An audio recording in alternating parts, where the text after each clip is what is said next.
है ना। तो ये कंपन होने से एक ट्राइंगल बना, और ये क्या है, पॉजिट्रॉन यानी प्लस। तो इसमें कंपन होने से ये ट्राइंगल बना,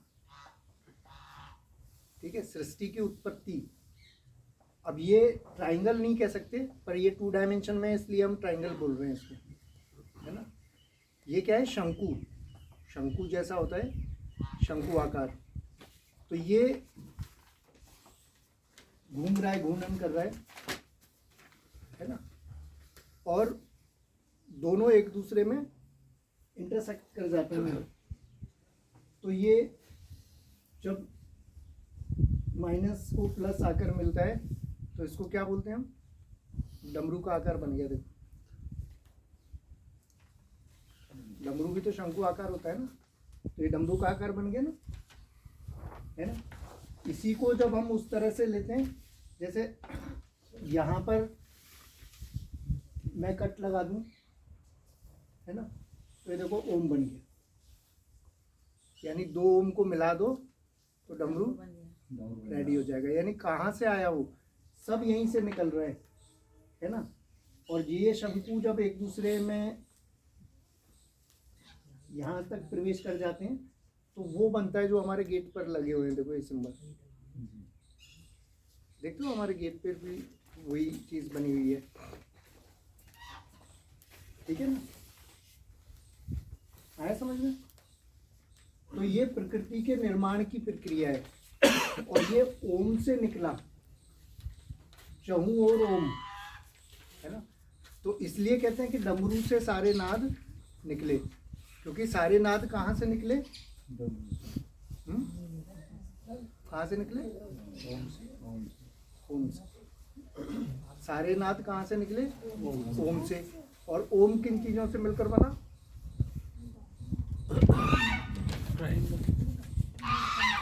देखो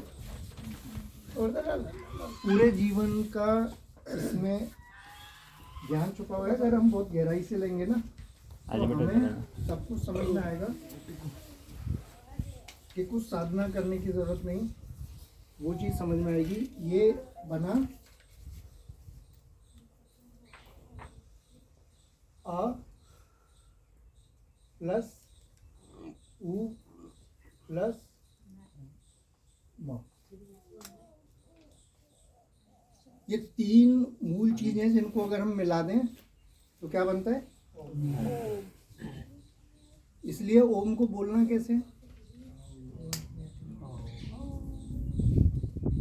बोलते हैं, ओम, है ना। और बोलना कैसे, देखो फिर से बोलो,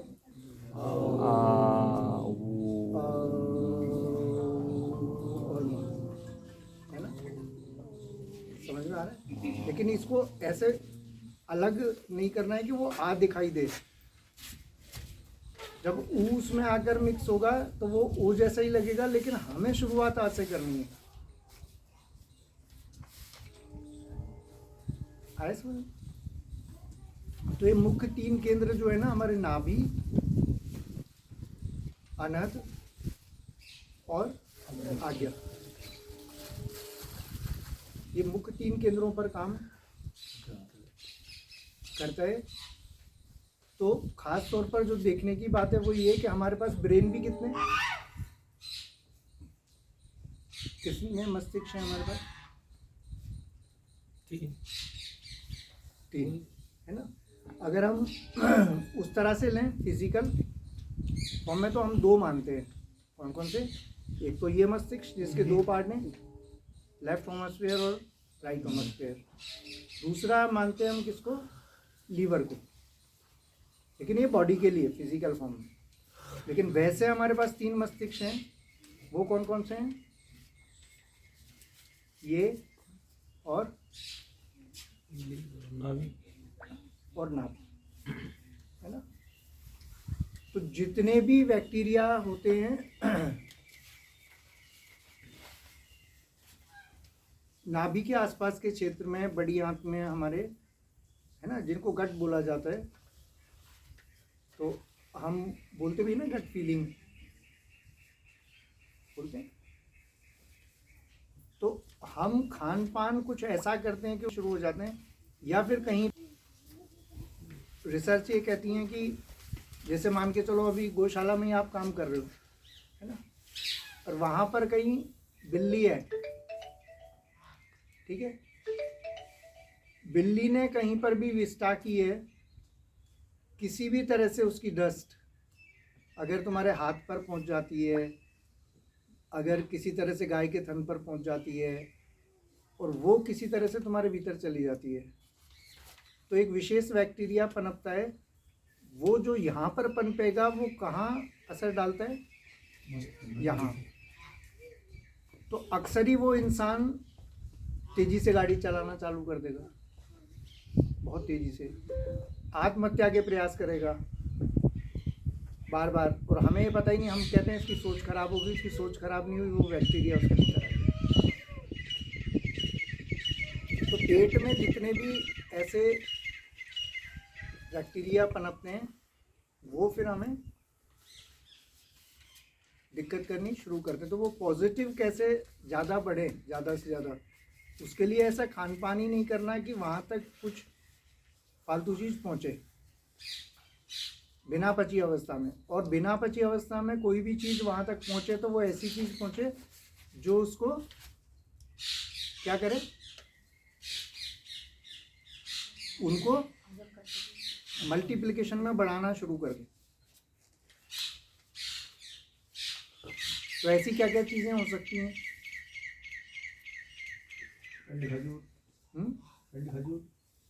पिंड खजूर हो सकता है जो हम बोलते हैं, और क्या हो सकता है? आंवला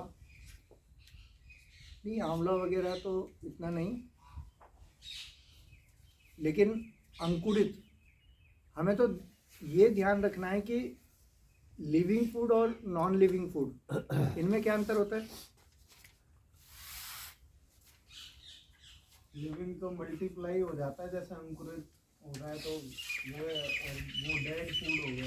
जिस भी चीज़ को आप वापस उसकी फॉर्म में जहाँ से वो प्राप्त हुआ था, जिस सोर्स से, उस सोर्स में कन्वर्ट कर सकते हो, वो ही भोजन मैक्सिमम हमें करना है। जैसे मान के चलो नमकीन आती है पाउच में, तो उसे फिर से बेसन बना सकते हो, वो दो खेत में,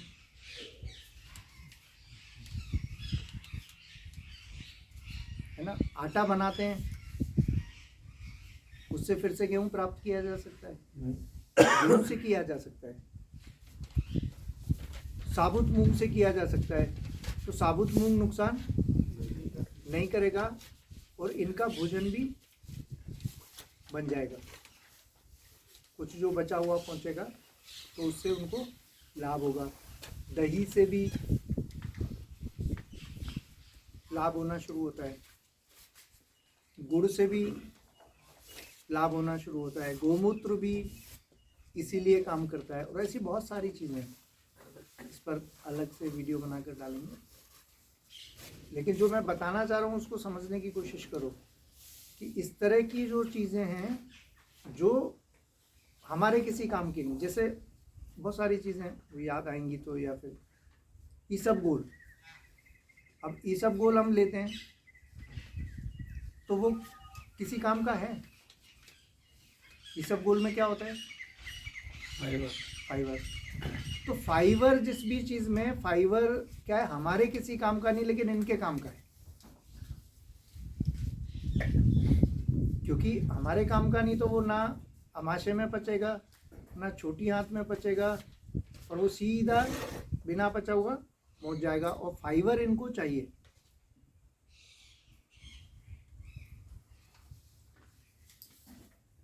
ठीक है, और एसिडिक भोजन कम से कम, तो इसलिए कहा है कि पेट अगर ठीक है तो दिमाग अपने आप ठीक हो जाएगा। तो इसलिए नहीं कहा कि मतलब खाओ पियो अच्छा और इस तरह से बोलते हैं ना, मतलब कुछ भी तो जितना एसिडिक भोजन स्पेशल वगैरह ये जो हम करते हैं इस तरह का, ये फिर नुकसान करेगा। तेज मिर्च मसाले बहुत नुकसान करेंगे, नुकसानदायक है। वो उनको नष्ट करने का काम है, पुष्ट करने का नहीं। ठीक है। अब मुख्यतः जो ध्वनि निकली वो 3 ध्वनि निकली, इनसे ही हमारा निर्माण हुआ है। इन 3 ध्वनियों को मिलाकर हमारा निर्माण हुआ है। अब देखो इसमें 2 तो कहाँ से हैं? स्वर। और एक कहाँ से है? व्यंजन। व्यंजन में भी एक आखिरी वाला व्यंजन है। जैसे व्यंजन पढ़ाएंगे तो का ख ग घ, और फिर चा छ, कौन बोलेगा ये पूरा? और ये बोल सके नाली टोपी वाली पा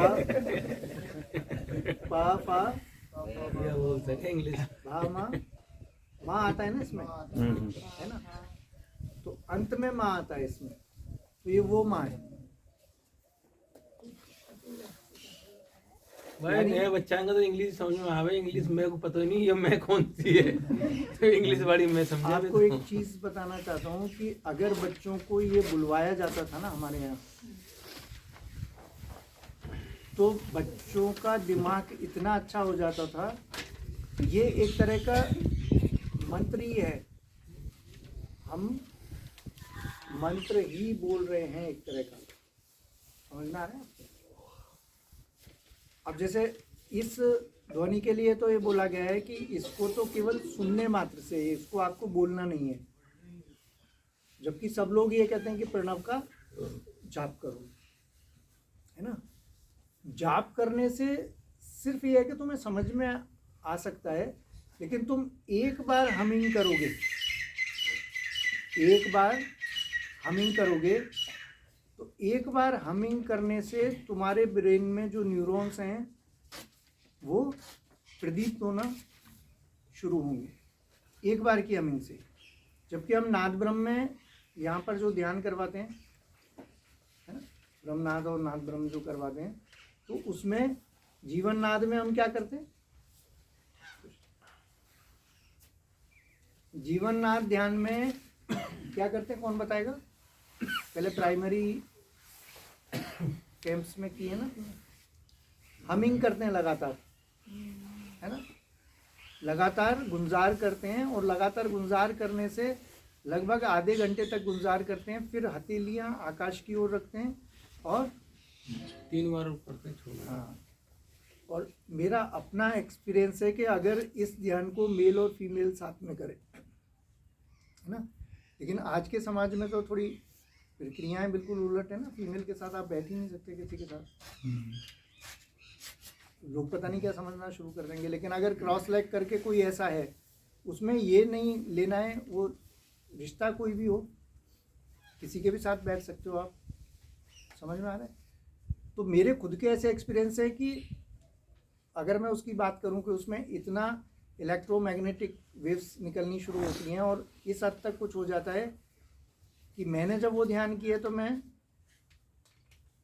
दूसरी बॉडी में, दूसरा व्यक्ति मेरी बॉडी में। और तिब्बत में तो ये, तिब्बत में ये ध्यान करवाया जाता है लगभग 3 बजे के आसपास, और वो कहते हैं कि करके फिर से सो जाओ। 3 बजे वाले। लेकिन उसकी टेक्निक है, उस टेक्निक से ही वो लोग करवाते हैं। इसको हम कई तरह से बोल सकते हैं। जब भी हम नाद पैदा करेंगे तो कई तरह से नाद पैदा किया जा सकता है।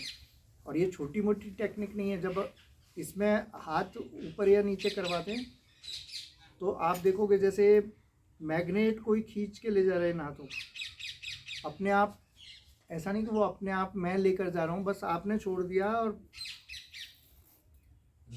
अपने से फैलना शुरू, या अपने से फिर वापस आना शुरू हो जाएगा। अगर आप कर रहे हो तो वो चीज़ ठीक से नहीं हो पाई।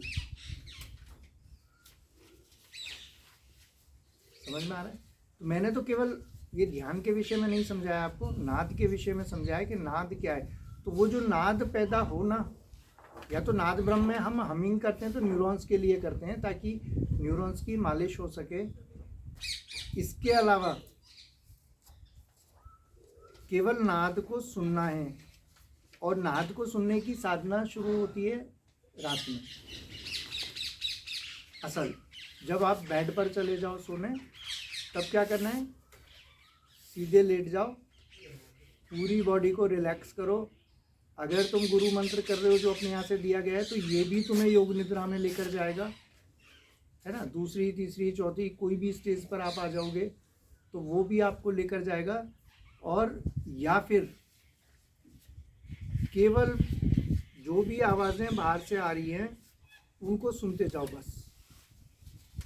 और उस समय पर कौन सी आवाज़ें आ रही होंगी बाहर से, ज़्यादातर झिंगुर विंगुर की आवाज़ें आ रही होंगी या इस तरह की आवाज़ें आ रही होंगी, उसको सुनो और उसको राइट ईयर पर सुनो। कहाँ सुनना है, राइट ईयर। अगर लेफ्ट ईयर पर सुनोगे तो ये समय का है। लेफ्ट जो ईयर है ये किसका है, काल का, समय का। मतलब मैं काल इसलिए नहीं बोलता, काल कहते ही ना, कहते ना तेरा काल आ गया क्या, लेकिन वो भी इसीलिए कहते हैं समय के हिसाब से। उस काल का प्रयोग भी समय के हिसाब से किया कि तेरा समय आ गया। तो लेफ्ट ईयर पर नहीं सुनना है, राइट ईयर पर सुनना है, ठीक है। आया समझ में? तो फिर जब ये सुनना होगा तो तुम्हारे भीतर भी मेल और फीमेल दोनों एनर्जी हैं, यिन और यांग दोनों एनर्जी हैं। देखो ये उसी का वो है, तो उनमें अपने आप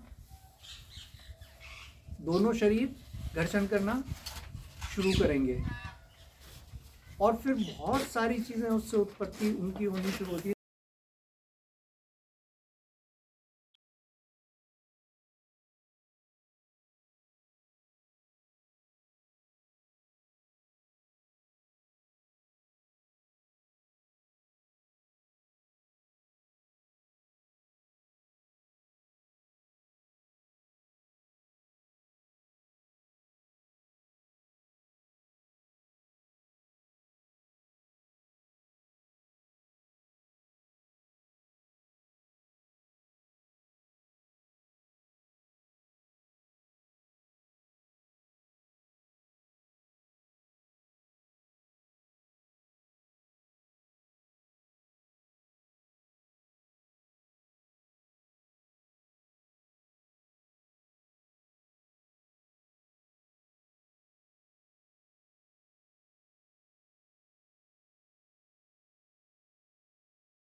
और वो स्वर तुमसे निकलवा रहे थे, जिसके बहुत सारे परिणाम यहाँ पर आने थे। वो बच्चा मंत्र साधना कर रहा था,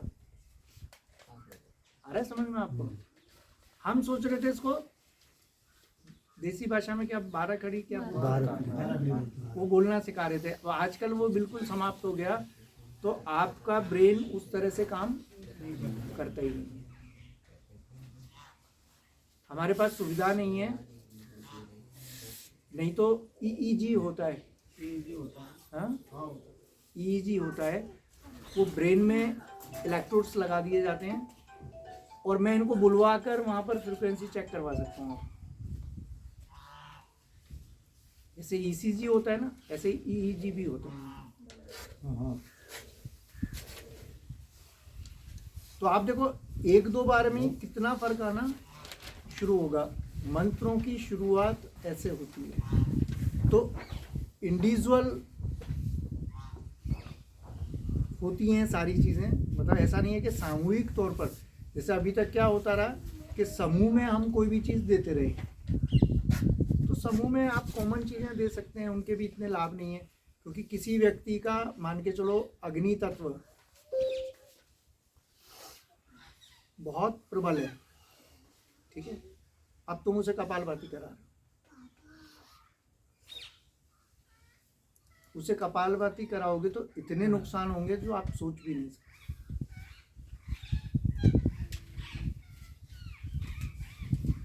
अगर और दूसरा व्यक्ति भी सीधे कपालभाति करे तो कपालभाति के बाद सीधे सीधे होना चाहिए क्या, अनुलोम विलोम होना चाहिए। या तत्व को पता कैसे लगेगा या अग्नि तत्व है या कौन से तत्व आदि? आप जिसके पास जा रहे हो ना उससे पूछो।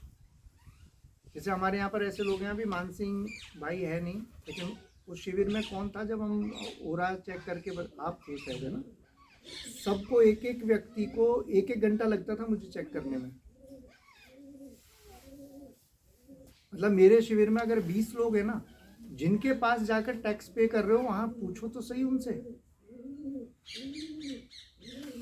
जिन भी गुरुओं के पास जा रहे हैं हम, या जिस भी ऐसे व्यक्ति के पास जा रहे हैं, उनसे पूछें कि भाई हमें हमारा रास्ता बताइए। तो कोई भी व्यक्ति कुछ भी व्रत कर रहा है या कुछ भी करना शुरू कर दिया, उसने कहा 5 लोग ये कर रहे हैं मैं भी ये करूं, तो हम लोगों ने उसमें ये किया था कि सबके ओरा चेक किए थे, और ओरा चेक करने के बाद ये बताया था कि भाई तेरे को ये करना है। तो कोर्ट में मानसिंह है ना, आप पूछना उसको, वो पता नहीं किस किस प्रक्रियाओं में या किस किस उपवासों में चला गया था, ये भी था उसके उसमें। तो उसको हमने स्पेशली बोला था कि संडे का ही करना, और आदित्य हृदय स्तोत्रम पढ़ना संडे का बताया था उसे। वो आज भी ये कहता है कि मैं इतना कारगर हुआ है वो मुझ पर कि पूछो मत।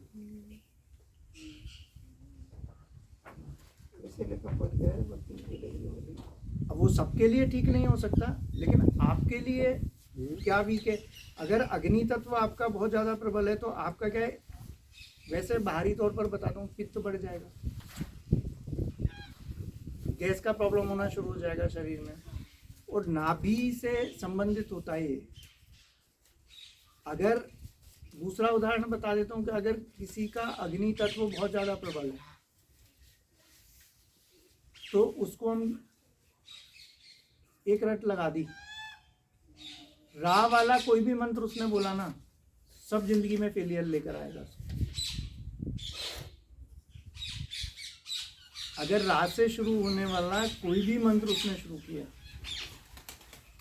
क्योंकि जैसे ही रा बोला, रम बोला, रमा बोला, राधा बोला, राम बोला, एक ही बात है, वैसे ही अग्नि तत्व बढ़ना शुरू हो जाए।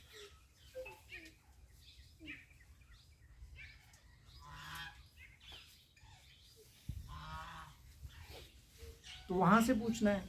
सारी चीजें सबके लिए ठीक नहीं हो सकती। आपकी अपनी प्रकृति कैसी है, आपका स्वभाव, इसको हम बोलते हैं, सब लोग बोलते हैं ना स्वभाव में स्थित हो जाओ, लेकिन स्वभाव है क्या भाई, आपका स्वभाव है क्या, ये भी तो जानना है ना।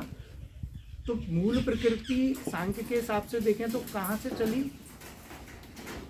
सांख्य क्या मानता है कि 2 तत्व हैं। सांख्य द्वैत को मानता है, ना कि अद्वैत को। सांख्य किसको मानता है? द्वैत को। अद्वैत में हम ऊपर जाते हैं, वो एक अलग चीज है, लेकिन अपन तो द्वैत से बात करते हैं, सांख्य से ही। तो द्वैत मानता है द्वैत में भी पुरुष और प्रकृति है ना। अब सारा काम किसको करना है? प्रकृति को, है ना। किसका साथ लेकर करना है? पुरुष का साथ लेकर। तो पुरुष मतलब क्या? ये पुरुष नहीं, पुरुष तत्व की मैं बात कर रहा हूं। तो जो हमारे भीतर चैतन्य तत्व है वो क्या है? पुरुष। और जो जड़ तत्व है वो क्या है? प्रकृति। लेकिन प्रकृति जब अपने मूल स्वरूप में होती है तो सत, रज, तम तीनों बैलेंस में होते हैं, समता में। और जब तीनों समता में होंगे तब सृजन नहीं हो सकता। अभी तक मैं ऐसा मानता हूं कि बहुत से संत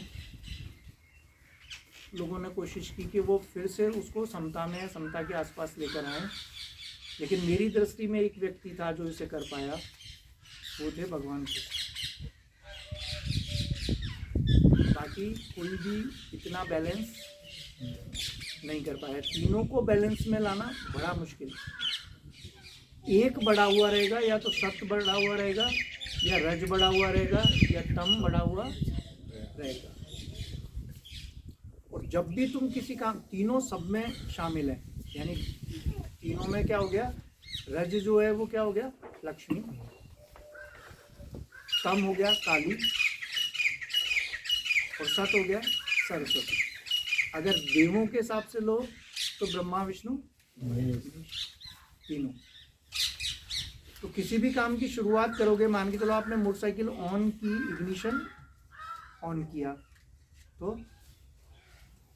क्या हुआ, ये रज, क्या हुआ, रज। फिर मोटरसाइकिल लगातार चली बाजार जाने तक, ये क्या हुआ, सत। और आपने इग्निशन ऑफ किया, ये क्या हो गया, तम।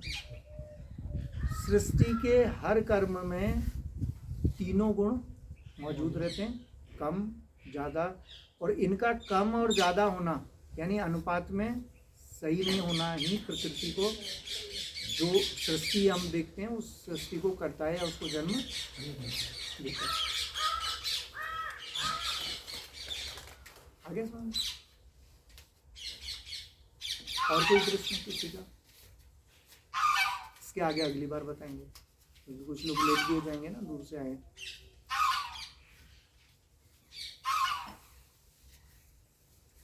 किसी का कोई प्रश्न हो तो कुछ।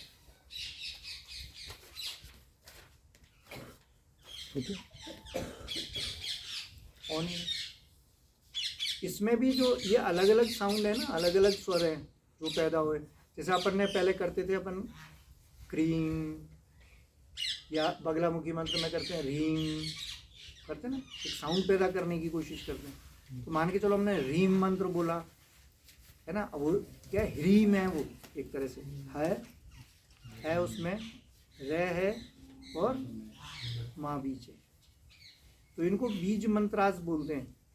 ये सारे जो मिला मिलाकर किए गए हैं, तो ये ऐसे ही है जैसे कि मान के चलो आप एक आयुर्वेदाचार्य के पास गए, तो उसने अश्वगंधा मिला दिया है ना, शिलाजीत मिला दिया, कोई और चीज़ मिला के दे दी, या तीन किसी भी आयुर्वेदिक जड़ी को मिला दिया, चार को मिला दिया।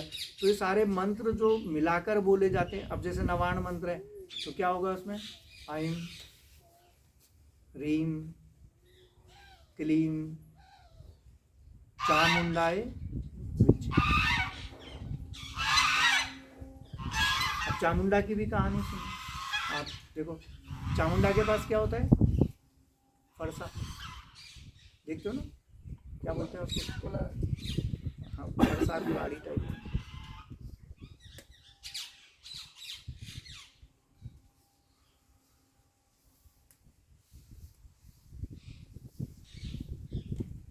तो उसको कैसे दिखाते हैं हम,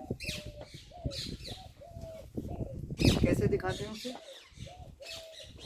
क्या कैसे लिखते हैं। इनके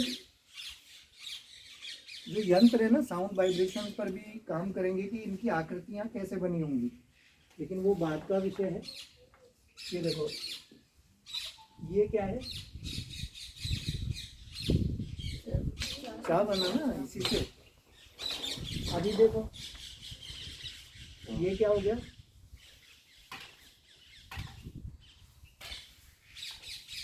क्या दिख रहा है, ये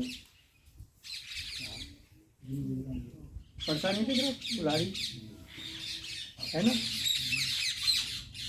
तो चामुंडा है ना, यानी चार सर हैं आपके, है ना, और उन चारों को ही आपको फिनिश करना है, यानी चार तरह के ही अहंकार को फिनिश करना है, तब आप असली चामुंडा के भक्त हैं।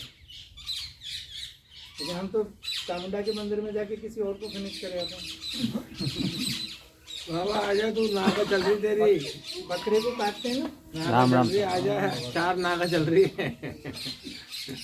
दिखाऊंगा,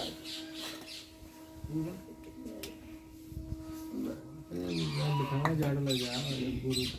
यहाँ पे आ जाओ, यहाँ पे आ जाओ लाल पर। तो अभी जो हम शिविर करेंगे ना, उसमें मंत्र वाले अलग शिविर करेंगे, ठीक है।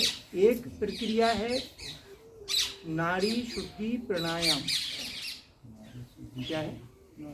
नाड़ी शुद्धि प्राणायाम, जिसको कहीं तोड़ मरोड़ कर जिस तरह से अनुलोम विलोम अपन कहते हैं, करते हैं, है ना। तो हमारी 72,864 नाड़ियाँ कैसे शुद्ध हों? अब ये जब तक शुद्ध नहीं होंगी तब तक ये साउंड काम नहीं करेगा, क्योंकि नाड़ी शुद्ध नहीं है। फिर मैं कह रहा हूँ कि मैं तो महामृत्युंजय कर रहा हूँ। अब जैसे मान के चलो कन्हैया वगैरह हैं तो काफ़ी जिद करके बाबा कर लें, लेकिन नाड़ी, मैंने हमेशा से एक चीज़ बोली है कि शक्ति पर ध्यान मत दो, सिद्धि पर ध्यान मत दो, शुद्धि पर ध्यान दो।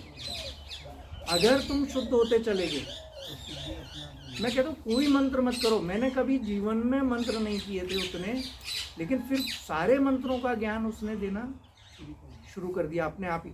जब आप शुद्धि पर ध्यान दोगे और भीतर से शुद्धि होनी शुरू हो जाएगी, फिर नाड़ी भी शुद्ध होनी शुरू हो जाएंगी, अंतःकरण भी शुद्ध होना शुरू हो जाएगा। अंतःकरण में क्या आगे चार चीजें क्या होगी अंतःकरण में? मन, बुद्धि, चित्त और अहंकार। समझ में आ रहा है? जब तक तुम इनको ठीक नहीं करोगे, चाहे तुम बालाजी का विशेष मंत्र कर लो, है ना, चाहे दुर्गा माँ का कर लो, चाहे दुर्गा माँ सामने आकर खड़ी हो जाए आपके, वो आपका कुछ नहीं कर सकती। खुशी मत होना। तो शुद्धि पर ध्यान दो। शुद्धि पर ध्यान दिया तो अपने पास कोई सिद्धि मत हो, उसके पास तो है ना, और मैं उससे कनेक्ट होना जानता हूँ। इसके बाद सारी सिद्धि जो उसके पास है वो मेरी है।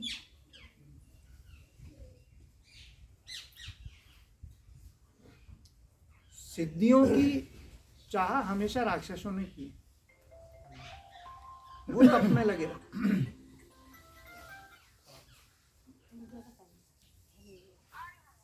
तो हमेशा शुद्धि पर ध्यान देना है। तो शुद्धि के लिए जो विशेष प्रकार से नाड़ी शोधन है, कई प्रकार से उसको करना है, स्टेप बाय स्टेप। उसके लिए शिविर करेंगे अपन अभी। एक हो गया आपका एम योगा, किस किसने किए?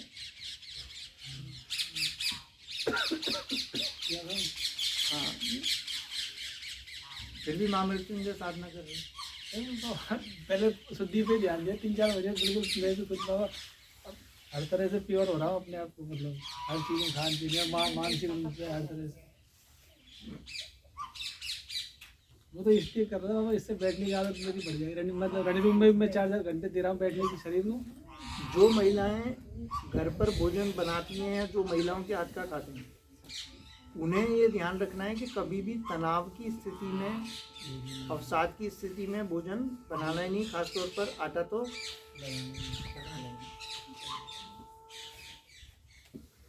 और जो लोग किसी से काम करवाते हैं, घर पर काम करने वाली अगर आती है, तो उसको हमेशा प्रसन्न रखना है उस समय पर जब वो आटा लगाती है। और उसको एक डांट हमने पिला दी, उसके बाद में फिर वो बहुत परेशान होकर आटा गूंद रही है, तो वो सारे वाइब्रेशन को आटा कैच कर जाएगा और उसको हम खाएंगे तो जैसा खाए अन्न वैसा होए मन। इसलिए कहते हैं कि रॉ फूड ही अधिकतर यूज करो, कच्चा भोजन ही अधिकतर यूज करो, थोड़ा बहुत बना हुआ भी कर लो, पर अधिकतर मात्रा में सलाद या अमरूद या इस तरह की चीज़ें। ठीक है, तो भोजन का तो इतना पर्याप्त है, इससे शुद्धि होगी भी शरीर, अन्नमय कोश अपने आप शुद्ध होना शुरू हो जाएगा। मन में कोई भी नेगेटिव विचार ना हो, तो उससे क्या होगा?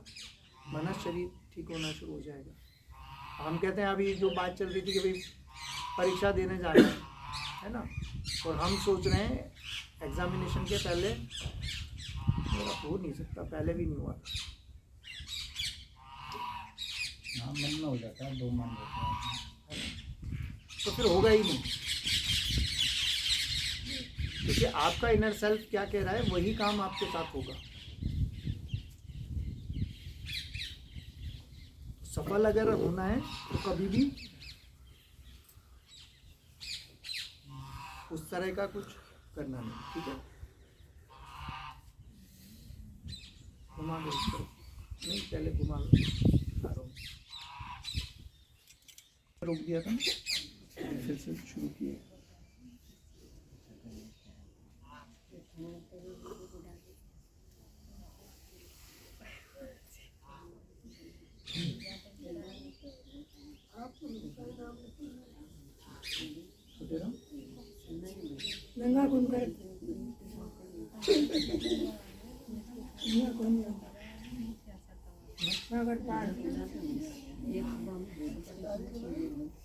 मेरी आईसाइट खराब है बाबा, निगाह कैसे करूं, आंखें खराब है पता।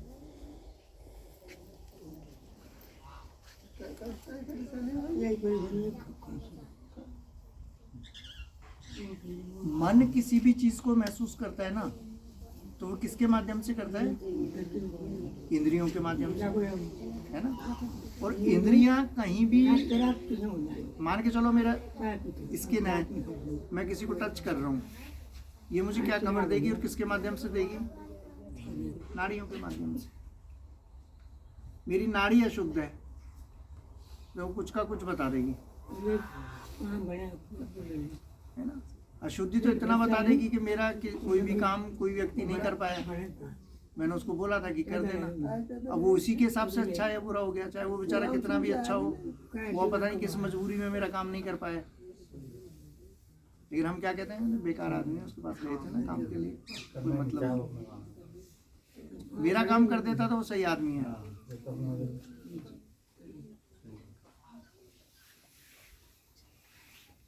ठीक है।